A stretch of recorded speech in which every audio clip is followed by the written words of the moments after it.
शुभ सकाळ. जय जय रामकृष्ण हरी. 365 दिवसांच्या प्रवचन मालिकेतील आजचा दिवस 124. संत संगतीमध्ये राहावे. नेहमी संतांची संगत धरावी. परमार्थाला संतांचे अधिष्ठान आवश्यक आहे. संत हे आपल्याजवळच असतात. त्यांना पाहायला कुठे जावे लागत नाही. चित्त शुद्ध नसेल तर संतांच्या जवळ जाऊन तरी काय उपयोग होणार? त्यांना आपण देहात पाहू नये. संत हे काही देहात नसतात. ते जे काही सांगतात त्या साधनेमध्ये असतात. आपली विषय लालसा सोडल्याशिवाय त्यांची भेट होणे शक्य नाही. संतांकडे एखादा चोर गेला तर त्याला त्याची खरी भेट होईल का? तो ज्या हेतूने जातो त्या हेतूने त्याला फार तर तिथे चोरी करता येईल. परंतु संतांपासून जे खरे मिळवायचे ज्ञान असेल ते साधेल का? आपण जर चित्त शुद्ध करून गेलो तर आपल्याला त्यांची भेट होते. आणि भेट झाल्यावर जे त्रिभुवनातही मिळणार नाही तसे ज्ञान ते आपल्याला देतात.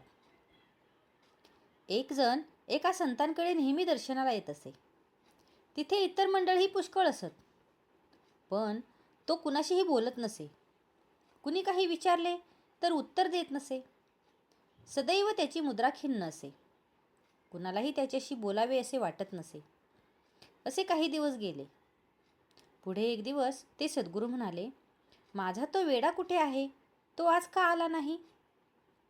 हे त्याने ऐकताच तो आनंदाने उड्या मारू लागला आणि तो जिथून गेला तो पुन्हा आलाच नाही. तो कशाला येईल? गुरुने एकदा आपल्याला आपले म्हणावे हेच शिष्याला मिळवायचे असते. ते त्या गृहस्थाने ओळखले आणि म्हणून त्याचे काम झाले.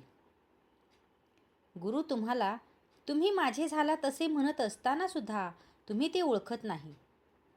कारण तुम्ही विषय बरोबर घेऊन आलेले असता आणि विषयाची प्राप्ती व्हावी असा हेतू मनात असतो.